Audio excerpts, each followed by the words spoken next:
Fixing या tactics cricket की दुनिया में ऑब्वियस सी बात है, रोज नई नई चीजें होती रहती हैं।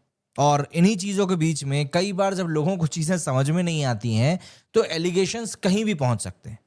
सोच कर देखिए, बैटर क्रीज से बाहर निकल गया, बॉल मिस हो गई, विकेट कीपर के हाथों में बॉल सही तरीके से कलेक्ट हो चुकी है, लेकिन उसके बावजूद भी उसने स्टंप नहीं किया। ये सीन देखकर क्रिकेट फैंस हैरान रह गए। और ये सब हुआ निकलस पूरन के साथ ILT20 सीजन 4 के एक हाई वोल्टेज मैच में। दोस्तों, desert vipers versus MI Emirates के बीच में ये मैच जायद क्रिकेट स्टेडियम पर खेला जा रहा था, जहां पर कि वाइपर्स ने सिर्फ 1 रन से जीत हासिल कर। लेकिन इस थ्रिलिंग विन से ज्यादा चर्चा एक माइंड गेम टैक्टिक मूवमेंट की हो रही है। दरअसल मैच के 15.5 ओवर्स हो चुके थे। वाइपर्स का स्कोर था 117 फॉर 1 और मैक्स होल्डन बैटिंग कर रहे थे। बट समस्या ये थी कि वो 36 बॉल्स खेलकर सिर्फ 42 पर बैटिंग कर रहे थे। ऐसे में राशिद खान बॉलिंग करने के लिए आते हैं, बॉल करते हैं आउटसाइड द ऑफ स्टंप, और ये एक टेम्पटिंग सी डिलीवरी थी। होल्डन क्रीज से बाहर आकर निकलते हैं, बड़ा शॉट मारने के लिए जाते हैं, लेकिन बॉल मिस कर जाते हैं। और यहाँ पर सब कुछ नॉर्मल था। बॉल सीधे जाती है निकलस पूरन के हाथों में, जो विकेट कीपिंग कर रहे थे। एंड वहां पर जो भी कोई मैच देख रहा था वो एक्सपेक्ट कर रहा था कि यार यहाँ पर तो स्टंप होना चाहिए। लेकिन फिर क्या होता है, पूरन डिलिबरेटली बेल्स को फ्लिप नहीं करते हैं और बॉल को वापस बॉलर को दे देते हैं। कोई स्टंपिंग नहीं, कोई अपील नहीं। अब ऐसे में सवाल उठने लगा कि भैया क्या ये फिक्सिंग है?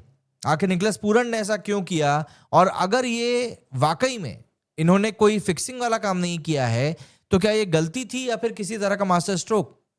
दरअसल जो एक्सपर्ट्स हैं उनके मुताबिक ये था एक टैक्टिकल नॉन स्टंपिंग। पूरन और MI एमिरेट्स का प्लान क्लियर था कि मैक्स होल्डन को स्ट्राइक पर रखना है, पर उनका स्कोरिंग रेट जो था वो स्लो था, इसीलिए उनको आउट भी नहीं करना है। अगर वो आउट होते तो नया एग्रेसिव बैटर आ सकता था, इसलिए पूरन ने जानबूझकर बंदे को क्रीज पर रहने दिया ताकि रन फ्लो स्लो ही रहे। और यहीं पर एक बड़ा ट्विस्ट आता है। बिल्कुल नेक्स्ट ओवर में ही डेजर्ट वाइपर्स को भी ये बात समझ में आ जाती है कि भैया यहाँ पर हो ना कुछ गड़बड़ तो बहुत ज्यादा चली रही है।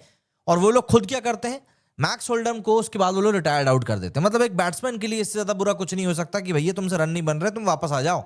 और ये तो प्रोफेशनल क्रिकेट है, बचपन में ही ये चीज बुरी लगा करती थी। एंड क्रीज पर इसके बाद भेज दिया जाता है सैम करन को, जो कि फुल अटैकिंग मोड में थे। यहां से मैच का मोमेंटम ही बदल जाता है। वाइपर्स ने लास्ट ओवर में रन एक्सेलरेट किए और 20 ओवर में स्कोर खड़ा कर दिया 159 पर 4 एंड टारगेट दिया 160 का। And guess what, MI Emirates chase करते हुए काफी अच्छी पोजीशन में लग रहे थे, लेकिन 19th ओवर में आया एक game changing spell. David Payne ने एक के बाद एक 3 क्रूशियल विकेट झटक लिए और मैच को पूरी तरीके से पलट दिया। आखिरी ओवर तक जो फाइट चल रही थी वो MI एमिरेट्स 158 पे 9 पे जाकर ही रुक गए। रिजल्ट, डेजर्ट वाइपर्स 1 रन से जीत गए। मैच के बाद में MI एमिरेट्स के कप्तान कारेन पोलार्ड ने भी माना कि ये गेम उनके हाथ से निकल गया। उन्होंने कहा कि कहीं ना कहीं क्रिकेट में जब तक फाइट चलती रहती है, मोमेंटम कभी भी पलट सकता है, और इस बार ये उनके अगेंस्ट गया। इस पूरी कहानी से एक बात क्लियर है कि मॉडर्न T20 क्रिकेट सिर्फ शॉट्स और विकेट्स का गेम नहीं है, बल्कि यहां पर दिमाग, स्ट्रैटेजी और टाइमिंग भी बहुत ज्यादा इंपॉर्टेंट है। निकलस पूरन का वो मूवमेंट, स्टंप ना करना, शायद स्कोर कार्ड में नहीं दिखेगा, लेकिन क्रिकेट हिस्ट्री का सबसे क्लेवर माइंड गेम मूव्स ये जरूर बन चुका है। और यकीन मानिए, ये कोई गलत तरीके से किया गया, गलत भावना से किया गया ये एक्ट नहीं था, बल्कि ये प्योर क्रिकेटिंग स्ट्रैटेजी, टैक्टिक, जो भी आप कुछ कह सकते हैं, वो था कि ये बंदा अगर स्लो खेल रहा है तो खेलने दो ना, क्या जा रहा है, रन बना तो रहा नहीं है, खड़ा हुआ है, बॉल खेलने दो।